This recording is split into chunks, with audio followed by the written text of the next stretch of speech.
good evening. Welcome to the Big Story. I'm Regina Lay. I'm Gretchen Hall. And I'm Sean Yao. Tonight's big stories. President Marcos says he pored over all 4,057 pages of the General Appropriations Act of 2025, and nowhere did he find any of the quote-unquote damned blank items that former President Duterte had been talking about.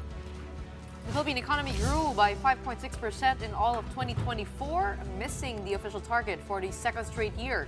NEDA says we were hit by numerous setbacks like extreme weather and geopolitics, and this may well be the new normal.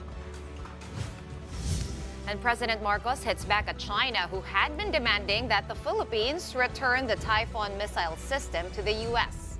The president also said he will meet with President Trump to try to influence his immigration policies.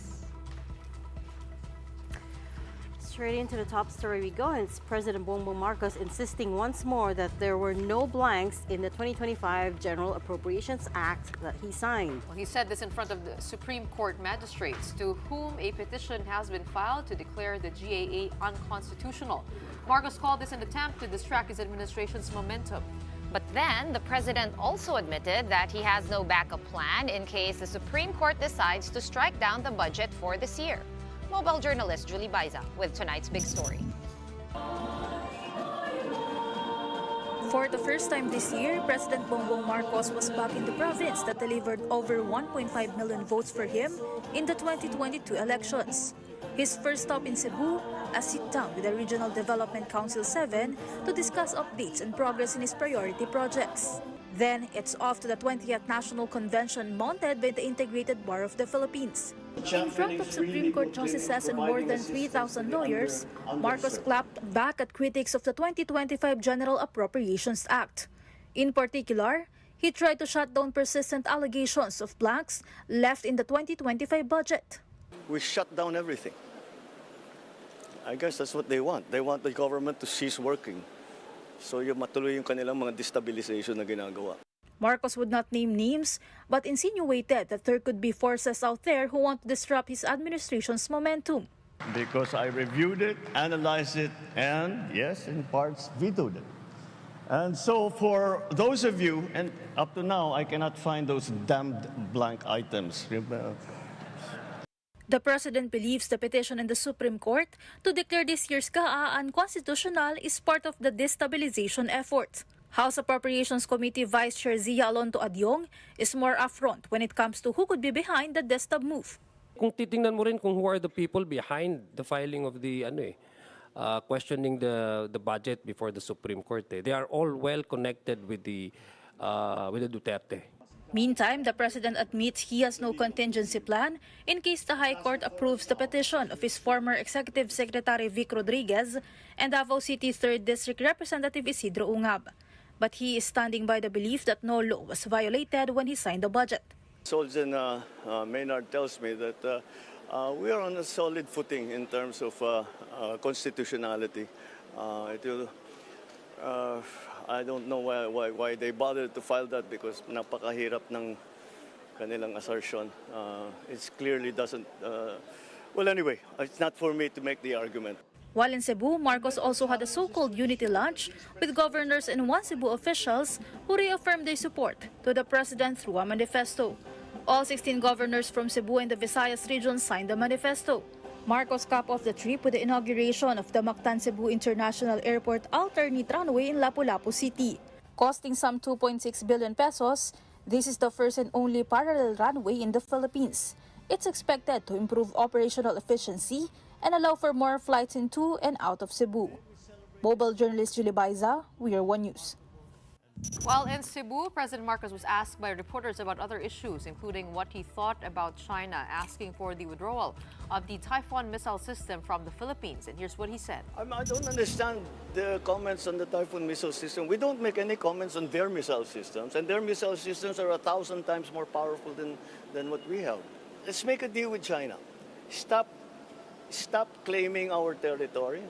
Stop harassing our fishermen and let them have a living. Stop ramming our boats.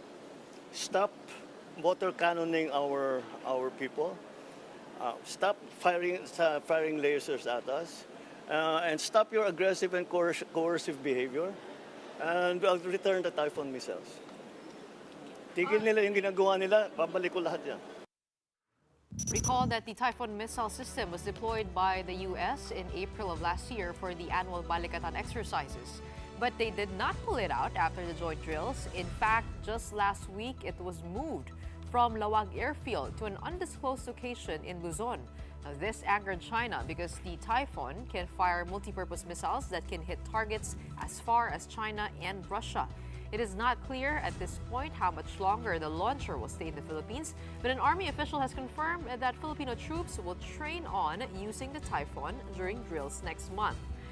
Meanwhile, Marcos also said he will meet with President Trump to see how he can influence immigration policies under him, but there were no details for when or where such a meeting will take place. There's much that we need to discuss between the U.S. and the Philippines in terms of the trade, in terms of defense and security, and now the new policy on immigration. Nagpauwi na yata ng ilang daan na Pilipino. We'll see how we can influence the policy making in terms of immigration.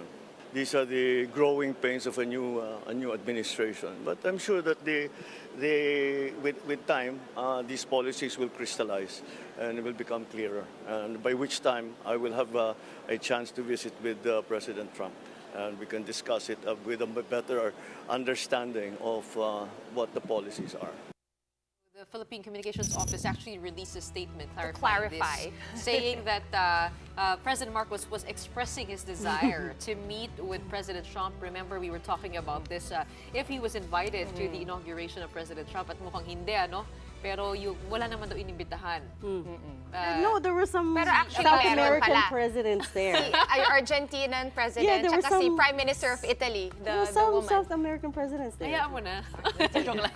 But also, yeah, because if there in today's press conference, if there had been a real meeting scheduled already between President Trump and President Marcos, that's a huge deal. That would make him one of the first presidents, Correct.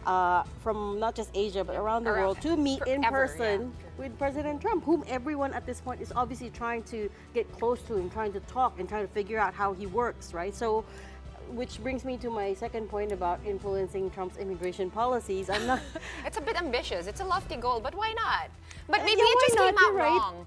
I mean, I think sometimes PBBM, when he's ambush interviewed, sometimes, it's just very casual, candid, yeah. very candid. Sometimes he doesn't complete his sentences. Which Pero- is not good if you're the leader of 110 million people. And for us journalists who try to complete I a mean- soundbite, it's a bit hard. yeah. I mean, President Trump's plate is probably full with the other conflicts, right? So this is our president trying to stick his agenda Right. into that plate. Well, maybe someone asked him, and he was right? like, well, Well, if I was they- going to meet with him, this is what I would talk to him about. No, he was asked specifically, the question was, will you meet with Trump? And I think Mr. sabi niya, ano yun? Or something like Yeah. that. And meet Trump? Yes, of course. I want, will meet course I want to Of course meet I with will Trump. meet with Trump. Right, so I guess he maybe Misheard. misspoke on the verbs there. Will meet versus want to meet. meet. But because I'm nitpicky, I will also pick on something else he said, which is The ilang daan. 4,057 pages? No. Okay. Well, a lot of people online have already nitpicked that. Totoo daw bang he read Right. 4,057 That's a lot of pages. But the fact that he said in the soundbite as well, ilang daang Filipinos na na-deport. But we know this to not be true because we've been talking to DFA last night. Last night. DFA Yusek De Vega Vega. clarified that yung 24 Filipinos that were deported were actually not deported under Trump, not at least not under Trump 2.0. There had been ongoing deportations even under Biden, and these 24 You have to Filipinos forgive the were president under. for not reading the briefers from the other departments because 4,057 Naguluhan pages siya is sa a lot. numero, di ba? Oo. But Siguro nababasa niya eh. ilang daan is so far from 24 Hindi, who had already kasi been deported. Bakit nga ba? Before we clarified the news with Yusek De Vega, there were reports that there were 80 80 more plus 24 that kasi were yung going to be number. deported. So 100 plus Oh, yun. Pero 104. clarify ni Yusek De Vega na 24 yung napauwi during Biden administration at meron pang 16 na in the pending. pipeline na papauwiin under the Biden administration. Correct. So But siguro naguluhan si Presidente. again, this is far from the ilang daan, which sounds to me Like very hundreds. alarming. Maraming, correct. Are we talking mass deportation now, which is what everyone's scared of, or the fact that it's technically for the Philippine status quo under Trump? Because let's be honest, when he talks mass deportations, he really has South Americans in mind, like the Mexicans, the Colombians, the Guatemalans, right? The southern That's border. why nagkakaroon ng trade war over there, because he's sending plane loads of undocumented migrants. But that's maybe also one reason why the DFA is not so worried about Filipinos. But again, But he also didn't bring up, President Marcos did not bring up the answer na, okay, let's say I would meet with President Trump, hindi niya binanggit yung foreign aid freeze. Maybe because magulo din yung US. Oh, like, yeah. Yes, they rescinded it. So parang ilang hours lang, less than 2 whole days lang For na 45 rescind. Maybe it's a hours. wait and see, right? They're just letting the U.S. president fix his affairs first because he had a tremendous backlash after that foreign aid freeze, which he rescinded like 58 hours yata after declaring the memorandum. 45 hours according to some wires. 45. 50. According to some wires. I don't know the Basta exact mga 2 details. days, more or less. Oh. But the And he should get his numbers right. I mean, this is a very huge concern with the new administration, right? The welfare of Filipinos there. yes, I don't mean that he has to have the exact number. I mean, it's an ambush interview, right? You're being asked about this or that issue. I just mean that don't casually throw out Figures. Kasi that you're not nagpapanik. sure, because Nagpapanik it ang mga becomes tao. something. Yes, When you say correct. something, it becomes policy, it becomes a real thing, and then we in the media then have to scramble to verify this, right? Alam natin yan even as regular citizens, di ba? You post something online, sometimes kumakalat siya. Katulad What more nung if kay, you're the president? Gloria Romero na yung last will and testament. Finally, niya nakita ko na fake kagabi. news ako doon. Oo. Yung, Nung pinag-uusapan yung kasi- 700 million na kinita pala niya at binigay daw Pero sa ang mga weird nung charity at mga anak post. niya. Fake pala. Yeah. Oo. Pero nakita ko rin kasi a lot of people, yung naka-blue check pa, they were already posting that the fake news nga of, sabi ko, ito pala yung tinutukoy ni Gretchen. Finally, it hit me, but at least alam ko na by then na fake news siya. Yeah, and you know, in terms of wanting to talk to Trump about his immigration policy to influence him, I mean, who wouldn't want that at this point? Correct, right? correct. Everyone and their dog is trying to get into Trump's head to try to understand what But is you going know, maybe on. that's the point of doing the review, right? Oh. To get those negotiations going again under a new administration, like what they can leverage out of that. Yeah. To review all the numbers Yeah. so they can leverage off their position. Kumbaga Yes. realign, diba? Diba? That's what Mas they're saying, ganun. reviewing and realigning Yeah. again. So now everybody's scrambling for foreign aid. So now everybody's scrambling, and also the question for the Philippines is, what are we willing to trade, or what are we willing to give in exchange, right? I mean, that what could we they were possibly talking need from about us, right? You have to this- start from that thought Right. process. So now we're talking about. So we covered the Typhoon missile, the fact that China wants it out, the U.S. wants to keep it in the Philippines, and so does the Philippines. And in fact, the AFP has already confirmed they're trying to buy a Typhoon missile system. With what money, I'm not sure. But anyways, that's another issue. You know, it's this whole thing. It's become. We're training, the Filipino troops are going to be training on the Typhoon missile system next month na, mid-February to late February. And will that become part of our arsenal? And if so, you know, is that being driven by the U.S.? And is that part of the equation? Is that part of our leverage with them? Right? I There's all wonder these if it's questions. also being used in the conflict up north, like with Taiwan, right? That's Probably. the implicit, unspoken understanding, I think. But that is no part one will of our admit value, it. Oh. right? In terms of Yeah, the leverage. EDCA sites as well. Right. More presence in the Pacific for the Remember, United it was States. 4, it became 9, and you know, it's a big archipelago, the Philippines. There could be more. Although our government officials keep insisting that we're not reliant on U.S. foreign aid, that we could do without it. Even Yusik Devego is saying. That's right. That's Well, we'll right. find Or out a bit we'll find, later. We'll We'll find live. other partners. Because today I've been seeing some organizations that have been hit, but anyway, we will be talking about that later.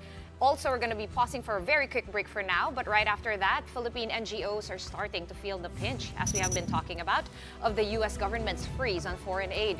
One of them is mental and sexual health advocate or advocacy, Love Yourself. We will be speaking to the group's executive director, Dr. Vin Pagtakhan. When the big story returns, stay with us.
Welcome back. You're still watching the big story here on One News. And just like that, the White House has rescinded a memo to reverse a federal grant freeze that sent America into confusion for 45 hours. The freeze caused widespread uncertainty among federal agencies and organizations that rely on federal funding, such as those in education, healthcare, environmental protection, and foreign aid. Trump defended the freeze, saying it was meant to allow a review of federal spending and eliminate what he deemed wasteful expenses. We are merely looking at parts of the big bureaucracy where there has been tremendous waste and fraud and abuse.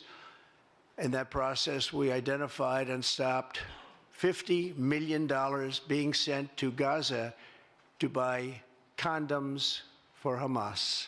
50 million. And you know what's happened to them? They've used them as a method of making bombs. How about that?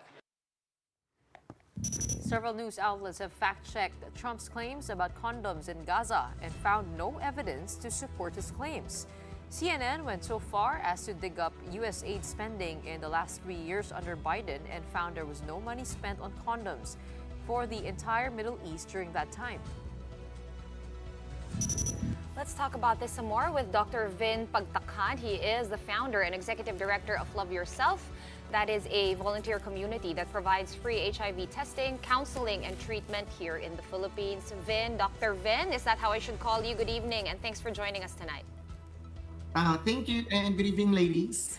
Last night, right, we have been talking about the U.S. aid freeze for a while, but it was only last night when we chanced upon your statement on social media and how you guys are directly affected by this. Can you share with us again exactly how much U.S. aid you guys use in your operations? You mentioned some services will be affected, but not all. Go ahead. Well, we tried our best to make sure all of the programs that we have are sustainable. So there was a bit of a misunderstanding in the statement that I released, because I mentioned that none of our basic operations will be affected. So the free HIV testing, the treatment, that we provide in all of the community centers that we have. So we have a total of 72 community centers all over the country. The testing of 250,000 people every year that we do, and the treatment for the 15,000 clients who are people living with HIV who are receiving treatment from us, it's going to be safe. So they are marked safe. So it's not affected by the sudden stop work order that we have. Unfortunately, the innovations that we have, so for example, the pre-exposure prophylaxis and the self-testing that we're providing, the deliveries of those interventions, we usually provide them for free for clients. Unfortunately, those are the support that are affected by the sudden stop work, and of course the human resources that's supporting those innovations. So right now all of those services are available still, but even if the services are available, if it comes with some cost, the number of reach scales down. So that's the most important thing that's happening that affects Love Yourself right now, scaling up the programs that we do. Unfortunately, while the government procures the medications and the test kits for the persons living with HIV, and for those people who get themselves tested, innovations are not yet there. So when we introduce innovations, we do it through programs through international foreign aids, such as PEPFAR and USAID, and those are the things affected right now. But that is Love Yourself. We have so many community-based organizations all over the Philippines affected. We're just lucky that we came to a point that we are already self-sustaining, but there are organizations in Region 3, Region 4, Region 6 and 7, which are all part of USAID, PEPFAR, and CDC programs for HIV and sexual health program, that had to close down and stop operation or cut down costs, and they tell their staff to not work for the next 90 days. So those are the organizations who are more affected by this stop work order. But order. Yeah. Vin, can we backtrack a bit? Did you get an email from the State Department with this stop work order? Because I have seen one organization similar to the work that you guys do. They posted actually a screenshot of that email, so that gave us an idea that there is actually an actual email. Was it the same for you guys? Yes. Yes, there was one email, but it didn't come from them. So because here in the Philippines, we do not receive direct funding from PEPFAR. So we have like prime recipient. So they're FHI 360. They're the international organization receiving for the Philippines. So they were the ones who sent us that starting yesterday, all of the activities will need to stop with no details whatsoever. So they're also uncertain of what's gonna happen. So it came as a shock to everyone that we had to stop everything that we're doing, the life-saving interventions that we're doing, we had to stop them. So Love Yourself had to set a step back and reassess our programs, because we used to send 700 to 1,500 free HIV test kits every day. So those things we have to step back and ask our clients, can they pay for the delivery fees, and even for pre-exposure prophylaxis, those are affected. Even much more are the organizations who rely 100% on the grants, because USAID PEPFAR EPIC project is a project that created several community centers that replicated the model of Love Yourself, wherein they do testing and treatment for free. Unfortunately, they are fully reliant on those grants, so they had to close down temporarily for the next 90 days. Hopefully, soon, I was advocating that I hope they could reconsider and reassess everything fast, because people's lives depend on it. South Africa, many countries that we partner with rely their procurement of ARVs through the USA PEPFAR. So they're more affected than the Philippines, because very fortunate Pilipinas, because the government, Department of Health, already procures the medicines for us. Vin, I'm a bit confused because you said it is the stop work order that has affected your operations. But how about the money that goes into your organization? Is that not touched, or is it part of what's being frozen? Because President Trump, as you know, already rescinded the memorandum. So what is the status now? And when you say the stop work order has affected you, in what way has it paralyzed your organization? So it didn't actually paralyze us. What it did was all the innovations that we're doing, we had to slow down because everything that we do, we provide for free, right? So for example, the deliveries for the condoms, the lubricants, for the self-testing kits, and the prep, all of those had to pause because we had to re-navigate how we could deliver them to the client. Should they agree to have Is it because of delivery fees is for it because that? of labor, lacking labor? Kasi pag sinabing stop work order, yung tao yung apektado dyan eh, di ba? I mean, am I interpreting it correct? Both po. So the deliveries, so the delivery fees are affected, and the people working to distribute and fulfill the orders are also asked to stop working. Yeah. So that's how it affects us, and as well as all the campaigns, the HR costs doing the campaigns and the digital mobilizing people. To promote awareness, they had to stop working. They were asked to stop working for the next 90 days.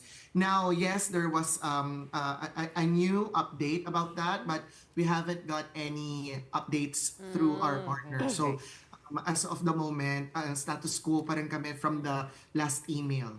Kasi they were also asked not to report to work. So, even people who are working here in the Philippines for FHI 360 and USAID were asked to not report muna.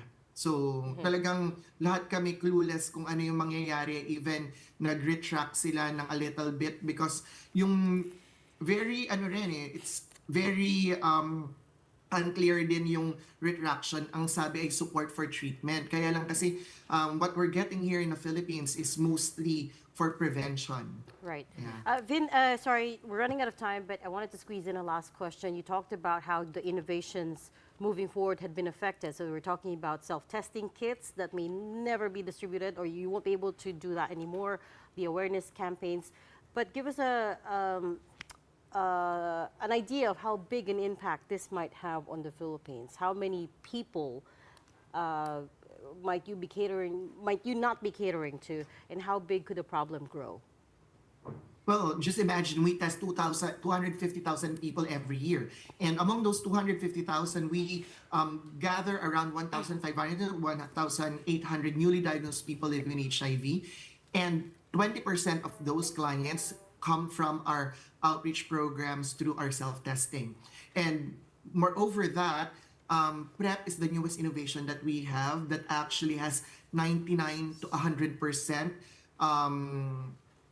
effectivity rate when it comes to prevention of HIV. So it will actually halt yung prevention component na ginagawa natin imbis na we're helping stop the epidemic here in the Philippines. Talagang yung mga programang yun, magsuslow down sila. And, we need to actually scale it up and to slow it down when it needs to, go turbo at the moment will really affect what we're doing. All right, Vin, thank you so much. As we know, of course, ang dami nating HIV remains one of the big problems here in the Philippines. The rate of the spread is quite big, and that prophylactic, hopefully, will be freed, from the confusion of this freeze order. Dr. Vin Pagtakhan, founder and executive director of Love Yourself, thank you so much for your time tonight. Thank you so much, lady. Another quick break for now, but right after that, 5 men are arrested for alleged espionage, with one of them even posing as a tourist in Palawan. The details when we return. Keep it here.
Welcome back. You're still watching The Big Story here on One News.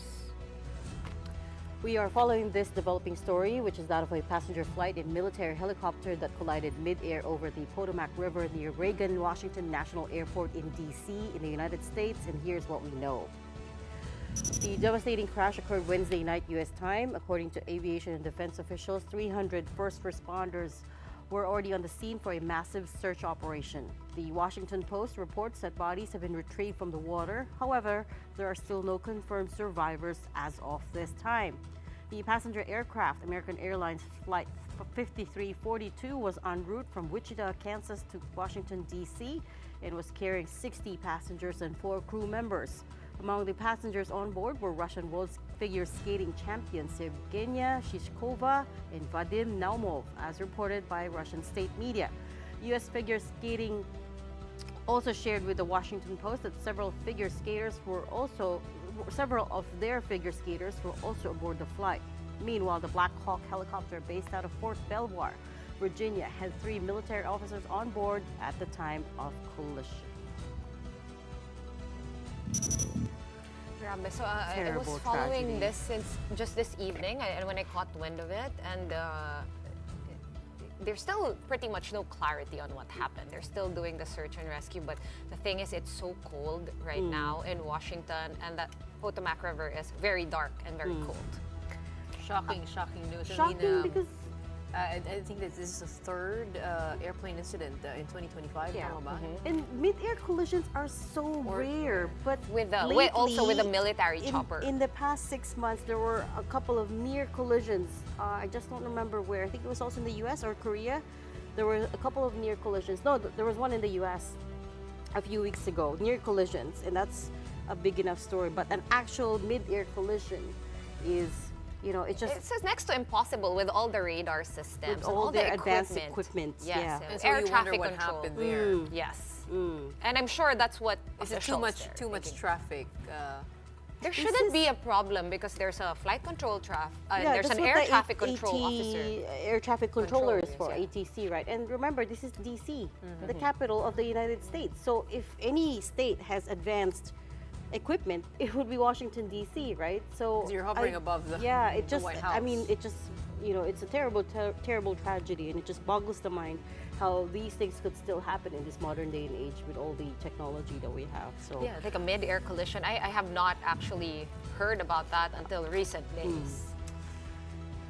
President Trump, as far as we know, has been briefed, although he's been posting on X as well that He said he called the crash a bad situation that looks like it should have been prevented. Yeah. That was his post on X, but it is not immediately clear whether he was tweeting just before he was knee-jerk briefed. before he was briefed. Yeah.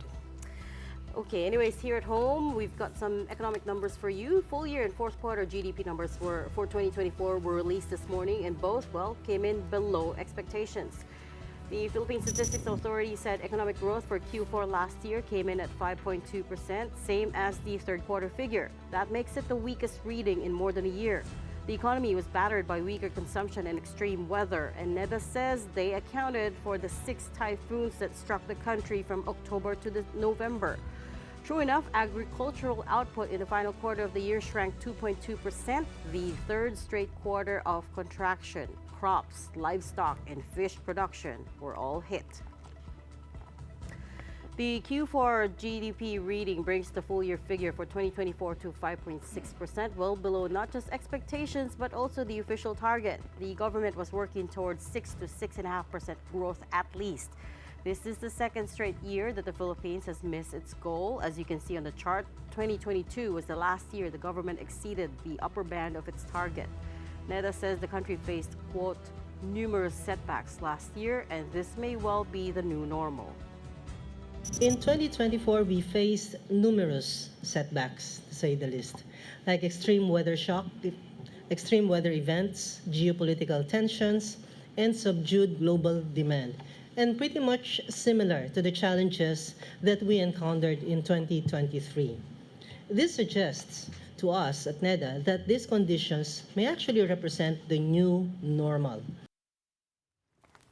All right, let's try to dissect these numbers. We have on the show with us tonight economist and financial strategist Jonathan Ravelas. Good evening, Jonas. Welcome back to the big story. Thanks for taking our call, by the way. Okay, good evening, ladies. Happy Chinese New Year. Yes, Kyung-hee, to you. Happy Chinese Happy New Year. Chinese New Year, which is, not started off on the greatest of, not on the most solid of footing because we got GDP numbers, 5.2% only for 2024. The government was trying for 6 to 6.5%. Of course, we've heard Neda talk about extreme weather, geopolitical risks, and weaker global demand. But what do you think? What did you make of these numbers when you saw them? Oh, well, basically, initially I was hoping that fourth quarter would have shown a recovery of consumption, but it seems that despite, everybody was at the malls, because of the Christmas season, we've seen that the fourth quarter consumption was still low at 4.7% compared to 5.2% in the third quarter. So this is something that despite the expectations that inflation has already come down, we're still struggling in terms of consumption. So this is something that I think will not go away as long as there's geopolitical tensions, climate hazards, events. Then definitely inflation will still be on the forefront of the drag on consumption. And the other thing that worth noting is that even on the services in the fourth quarter was down to around 6.7%. Jonas, did this shock you at all? I wanted to just find out of curiosity, what your estimate was for full year 2024 GDP. And also, do you agree? Because you were saying, this might not go away for a while. That's exactly what Yusek Edilion also said earlier. I think she said this could very well be the new normal. Well, let's put it this way. I think these events were just so much highlighted since 2023, mainly because of the Russia-Ukraine war, and then eventually you had the Israel-Hamas, which further created a lot of tensions, at the same time created a lot of impact on the supply chain. So there are disruptions that have affected it. So in terms of the fourth quarter, I was quite hopeful that we would have probably printed 5.8%. I was a bit hopeful that the fourth quarter, a recovery in the consumption, especially with the Christmas and eventually the impact of the national election. So that's going to happen in May 2025. But it seems that, again, because of the climate hazards or the weather events that we had in the fourth quarter, really didn't create that recovery. Now, the question is, will we see that recovery in 2025? So that's the question. So my full year was also at 5.8%. So that's short of 5.6, which was basically the full year. So 2025, I'm a bit optimistic to probably see 6 to 6.3%. That's the baseline view at 6%. And that's on the assumption that three things. One, we have the recovery of consumption. The second is government infrastructure spending, which in the fourth quarter registered a good growth of around 9.7%. So that's actually good, coming from a 5% in terms of the third quarter. So if that continues, then we could see that 6% at least in 2025. Jonas, NEDA recommended for the BSP to have a rate that is supportive of economic growth. What would you recommend for that rate level to be to ease the burden on consumers here? Okay, I think it's a bit tricky, especially now that there is the trade war, Trump's tariff, and then it's a bit difficult to probably try to price in rate cuts. Maybe we can do at best 50 basis points for this year. That's why last year I was expecting the BSP at its last meeting to do at least 50 basis points rather than a quarter. Especially now that the peso has weakened from the 57 level end of 2024. We're now at 58.28, although the recent high was closer to 58.70. No? So the vulnerability is still there. So there's a very little wiggle room to probably bring down rates by more than 50 basis points. Jonas, when they announce GDP numbers, they often break it down by industries, by sectors. But of course, we already know agriculture was going to get hit in a big way. But I'm more interested in one thing, which is how big of an impact do you think the pullout of POGOs had on our final numbers? Oh, well, eventually that actually was more seen in the consumption. You think that contributed Because to low has consumption? slowed down. Okay, Yeah, sorry. the consumption was from 5.2% to 4.7%, and consumption accounts for more than 70% of our economy. Not real estate. No, in terms of no, real estate plays an important role, but from the demand side, consumption plays the biggest role in our economy. That's why we always think about OFW remittances, because they are one of the main players in the consumption side. And that's why we also want the services sector. And the services sector only grew 6.7% from 6.3%. But let's delve into that real estate bit. We're getting a lot of reports from the PSA and also from the real estate groups or those companies that lease out a lot of properties. Do you think that the POGO departure, the oversupply in mid-range condos, low office uptake, will that all be like risk factors or headwinds heading into this year and this year's numbers? No, basically, I guess there are a lot of things that's happening in the real estate. One, of course, the departure of the POGOs highlights that there's, again, a huge oversupply, or shall I say, a supply of leasable space, which can be taken by the education sector. So that should actually boost, and this is something that we need to be able to do so that we're able to upskill our workers, especially with this risk of being deported in the US. Then may as well start working on where to redeploy these people.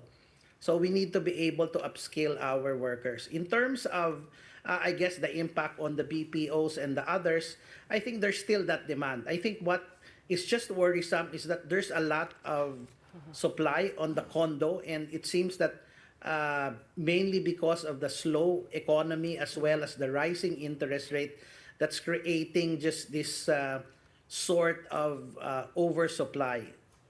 So as long as rates doesn't go high enough that they'll be forced to sell, I think maybe it will take probably 1 to 2 years before we get to see real estate prices moving again. But there is a positive news to it. Once we get a better feel of the transportation sector, where we get to see more developments of public infrastructure on transportation, that should improve property prices. It's interesting to me to hear you say that you think education can fill the gap. What do you mean by that, Jonas? Usually kasi... No, because right now, 50% of our economy, so everyone talks about the demographic dividend. So among the ASEAN countries, we're the youngest. Yep. So I guess all of us, four of us here have way past the 50% of Filipinos, which is 26.5. Diba? Fair enough, So fair the enough. reality, fair enough. Maybe we fall into that. 26.5 is very important because the absorbent mind to shift to the needs of the new economy, whatever it means, it's very easy to study. Once you pass 30, there's a difficulty with dexterity and absorbing new information. So we need to be able to retrain people to the needs of this new economy? Do they need to be data scientists to be able to grasp how to read the tea leaves that's there, the type of data that we see every day? Or do we need to be able to learn other languages so that we're able to do other things? Whether it be they become the next tour guides or whoever. So we need to be able to determine the needs of the new economy because we are supplying them anyway. It's just that we know that there are a lot of threats, whether it's the Middle East because there's a war or there's a immigration issue in the US. But in other parts of the world, like Europe, I would probably say the likes of Austria, there's a big need for nurses, for the healthcare. Then we should start pivoting to those type of areas into those type of needs so that we're still able to take advantage of this demographic dividend. On the other hand, because of the public infrastructure program of government, we're trying to encourage manufacturing to come to the Philippines so that jobs will be created. That's what we need to be able to try to take advantage. But the key at the moment, while we're waiting for all of this infrastructure to come, we need to retrain people. Jonas, I've been We excited. need to retrain them. Right, loud and clear. But that's so interesting, though, the education, which has been liberalized, I believe, for investors. Maybe we wait for that to come in. But I'm just also curious, we've been talking about this legislated wage hike of about 200 pesos. How will that factor into, us missing our GDP growth targets, into possible more inflation to sustain this whole year or maybe until next year? How would that work? What are your thoughts on the 200 peso wage hike? And that all-important consumption numbers, because it works both ways, right? Yes, you're putting more money into the pocket of people, but then the business owners, the ME owners lose more money. So how does it work? Yes. Okay, so this is, I guess, the difficulty. At the start of the year, the government, just like the three kings, gave us so many things: higher electricity prices, gasoline prices, which are up by close to 5 pesos already on a year to date, and then you have water increases, and then you had the toll charge increase. So these are challenging on the part of the consumer. Now, if we were to add a legislated wage hike across the board, this will create secondary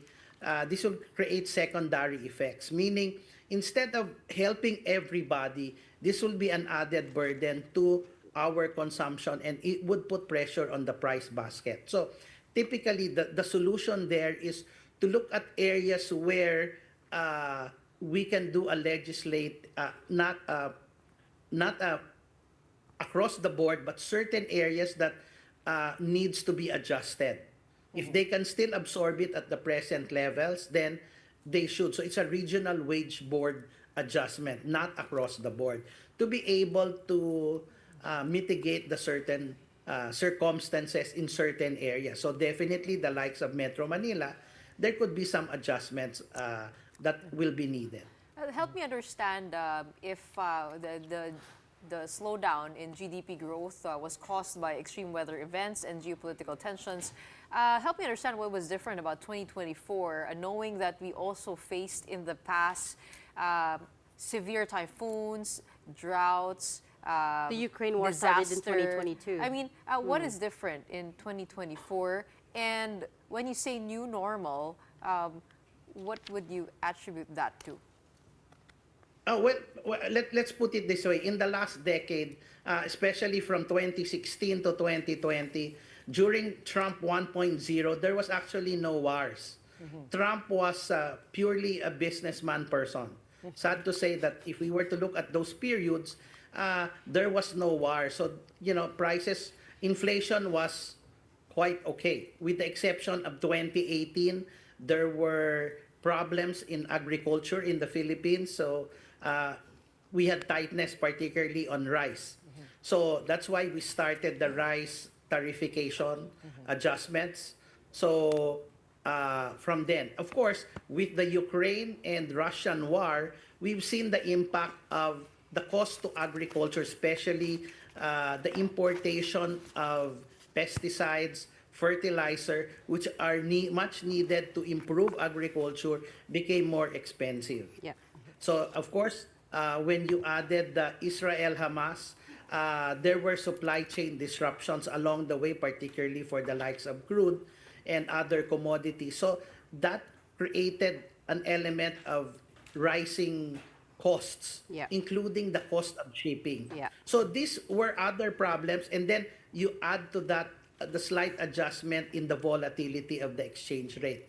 So businesses were already burdened by higher prices. Yeah. So despite inflation has come down, there are still other bottlenecks, and we have seen this in terms of here in the Philippines. No, the cost of importation rice have come down. Yeah. The only problem is that from the The distribution. importer, from the wholesaler to the distributors, the distributors haven't lowered their spread. So Yeah. these are basically the likes of supermarkets. That's why people are not feeling the the drop in prices. We Yeah. need to see some adjustments in Right. this. Yeah. So Especially- that's really cost a lot of shall I say, cost of doing business was quite expensive. Yeah. So, and the environment itself had no positive things to look at. There are more downside Yeah. risks to not only on the Philippines but even to the global. The Yeah. impact of the Trump tariffs Yeah. will really put a That's right. dampener on the markets, and people will be more attracted to countries like the US and Yes. keeping the dollar Yeah, stronger. that's right. That's right. There's a lot. It's all connected, as is always the case in the economy. But we're gonna have to leave that there. Thank you so much for sharing with us your insights and helping us make sense of these numbers. That was economist and financial strategist Jonas Rovelas. Thank you.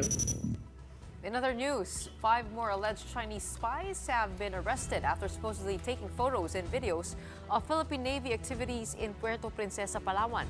The suspects posed as tourists during their stay in the province. Mobile Journal Yeda Pascual with a report. This video shows this man taking videos and pictures of Puerto Princesa's port, quite normal for thousands of tourists who visit Palawan. But local residents suddenly became suspicious when the man started setting up a camera on a tree. Doon ako nagdududa, parang kahina-hinala yung kilos nila kasi nakaharap po doon sa West Philippine Sea. Kasi doon po ang daanan ng barko ng mga Coast Guard, Philippine Navy. The man didn't stop there as he was also seen taking video and photos of the naval detachment in Ulugan Bay, which is part of the AFP's Naval Forces West Command.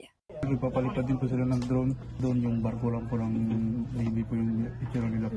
That man along with 4 others were later on arrested after pursuit operations by authorities. 2 were apprehended as they landed in Naiya, 2 in Binondo and Intramuros, while their alleged field commander was caught in Dumaguete. The suspects initially identified themselves as tourists from Taiwan, but among those confiscated from them were various ID cards with different names. Yung nahuli namin sa Terminal 3, they have just committed the crime of espionage. After the arrest, we've received another intelligence packet and we've conducted verification na aside sa dalawang grupo na yon, meron silang kasama dito sa Manila that they were about to link for the collation of the data. The NBI believes this group would have links with Deng Yang-king, who was arrested on January 17 for supposed spying activities. Itong grupo nito, sila po ang nagmamanman doon sa Palawan. No? Naglagay po sila ng CCTV camera, a high-resolution solar-powered camera. Yan po ay military grade. No? At hindi available sa Lazada at any market here in the Philippines. Yan po ay manufactured ng Hesai company na doon po sa China. The suspects have denied the espionage accusations, but the AFP and NBI are confident in their findings. The information are actually being sent real-time kung bakit tuwing nagre-resupply mission tayo, pag alis pa lang nung barko natin, alam na nila. Meron kaming nakita at least 4 pa na mga CCTV na nakakalat po dun. The group's alleged leader, however, claims he is just an ordinary businessman. Hindi man. May mga negosyante talaga. Halapin kami, mga blano kami, mga negosyo, mga lobster, seafoods. Lobster? Para saan naman yan? Negosyo. This is Mobile Journal Yeda Pascual. We are One News. And this one we were just talking about earlier. The House bill mandating a 200 peso daily minimum wage hike has hurdled the House Committee on Labor and Employment. This measure aims to implement the increase across all minimum wage earners in the country. Committee Chairman Fidel Nograles explained that it took them 8 months to pass the bill because they still had to hear out what all stakeholders had to say about the matter. Meantime, labor groups protested in front of the Batasang Pambansa. They fear that the legislated wage hike won't be passed on time. The House only has until Wednesday next week to conduct sessions before they take a break for the midterm elections campaign period. The bill can be railroaded, though, if President Marcos certifies it as urgent. Now, our big picture tonight is all about the workers that stand to benefit from this proposed minimum wage hike. Here are just 4 among millions of Filipinos toiling every day. This photo was taken by Noel Pabalate of the Philippine Star from a construction site along Commonwealth Avenue in Quezon City today. At the same time that this photo was taken, a House panel was determining how much pay increase minimum wage earners should get, and these construction workers are just simply carrying on with their tasks. For them, it's just another day on the job. I think there's about 5 million minimum wage earners in the country. So that's why this gets set aside because compared to the whole working population, pag kinompare mo, for example, yung mga tricycle driver, jeepney driver, farmers, they're not included in the minimum wage segment. Yes. They're in a different category. That's correct. So that doesn't mean, though, that they don't need the wage hike. There's also a huge cross-section of working people, working adults who do not, because they don't have a job, they'll just take on jobs for less than minimum wage. Freelancers, self-employed.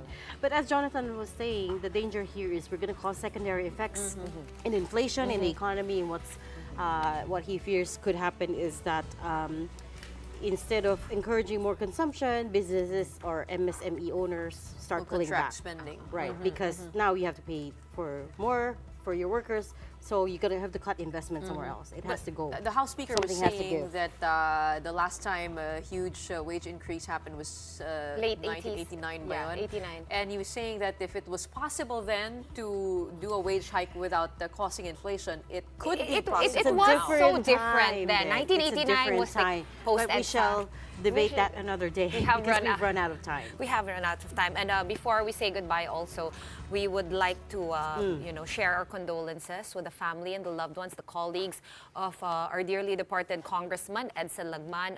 Kong Edsel was a big supporter of workers' rights, human rights as well. Human rights advocate.